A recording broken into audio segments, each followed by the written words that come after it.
वो जब आया था तो नरक बीच में नजर आ रहा था, स्वर्ग भी बीच में नजर आता, बीच में से होके लाया। उसको नरक की कल्पना नजर आने लगी कि मेरे से इतने पाप हुए हैं, अब मेरे को वहां डाला जाएगा। लेकिन धर्मराज जी ने तो विचित्र ही फैसला सुनाया। उस जीव का कंठ सूख रहा था, भय के मारे धर्मराज जी ने कहा कि अपने दोनों हाथों की एक एक अंगुली अपने मुख में डाल दे।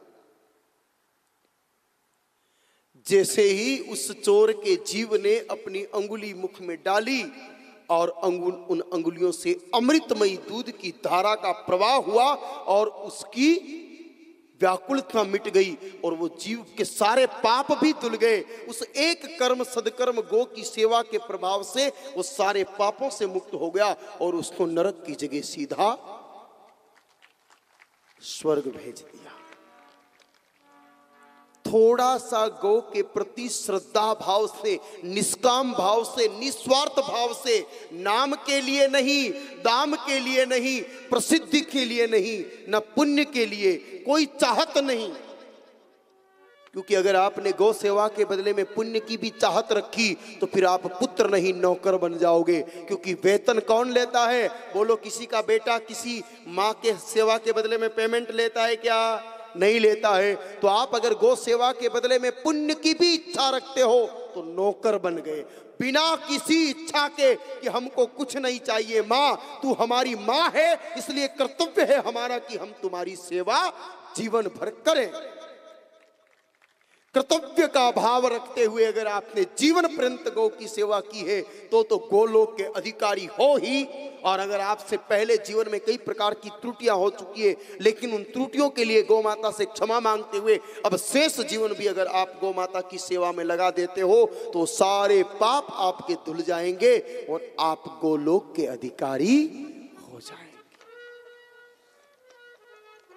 मन में मेरे भाई बहनों जरा भी ये भाव मत रखना कि हमें माँ से कुछ चाहिए, बदले में कुछ चाहिए। मुझे पता है स्वार्थी दुनिया है, इसलिए हमने इतने दिन की कथा में ये बातें बताई कि दूध पियो वेवन, दही पियो वेवन, घी खाओ योग वेगन, गोबर खाओ ये होगा, सब बताया आपको। गोबर खाना भी बताया, गोबर का लिपना भी बताया, गोबर से नहाना भी बताया, हर चीज के उपाय बता दिए। परिक्रमा से ये होगा न, कर्जा मिटेगा न, बढ़िया टाबर होगा, ये तो सारी लोभ ही लोभ की बातें बता दी। क्योंकि पहले लोभ प्रबल था, लेकिन 6 दिन तक गौ माता की कथा सुनने के बाद मेरा ऐसा सोचना है कि कहीं न कहीं लोभ की मात्रा घटी है, कहीं न कहीं स्वार्थ घटा है और अब धीरे धीरे परमार्थ आपके भीतर भी पैदा होने लगा है। तो अब परमार्थिक बात तो ये है कि वो तो वैसे ही देगी ही, क्योंकि मां है, वो तो वैसे ही देगी, आप नहीं मांगोगे तो भी। लेकिन अपने कोई मांग नहीं रखनी, बस सेवा करते जाओ, आपकी मुक्ति निश्चित संभव होगी। और भाई सच तो यह है कि उसको कामधेनु का वैसे ही सब कुछ देती है, नाम चाहो तो भी देती है। तेजा जी किसान थे, गौ की सेवा के लिए प्राण दिया, नाम हो गया। गोगा जी, पाबू जी, कल्ला जी का नाम हो गया, हुआ कि नहीं हुआ। महाराणा प्रताप और शिवाजी का नाम हो गया गौ की सेवा के प्रभाव से। खामोश होकर के काम करते रहो, नाम तो वो अपने आप कर देगी।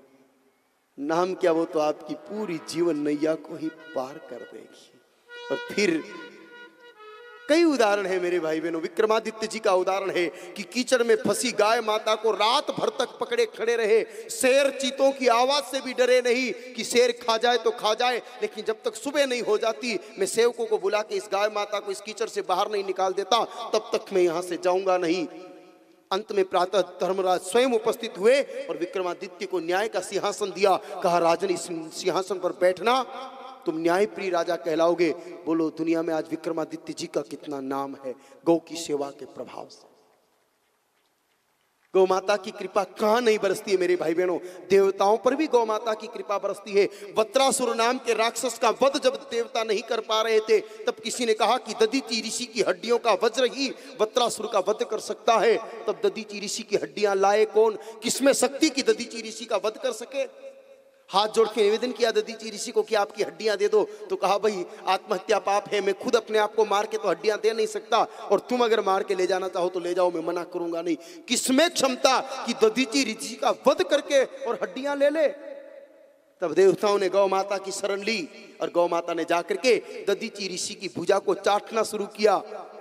माँ जब चाटे तो पुत्र को कष्ट नहीं होता है। वो धीरे धीरे चाटती रही और मांस को हटा दिया, अंदर से भुजा में से हड्डी निकाल करके दे दी देवताओं को। उसी हड्डी से वज्र बना और उसी से वज्रासुर का वध हुआ और देवताओं का दुख मिटा। ये देवताओं का दुख मिटाने वाली भगवती है। बोलो हम इंसानों का मिटाएगी कि नहीं मिटाएगी? और जिंदगी के लिए तो और बातें हैं, जिंदा रहेंगे तो और मिलेंगे और करेंगे। अब बिल्कुल अंतिम मृत्यु की बात तक पहुंच रहे हैं कि मरना जब है और मौत करीब आएगी तब माँ से एक प्रार्थना करना और गौ माता के सामने मरना याद रखना।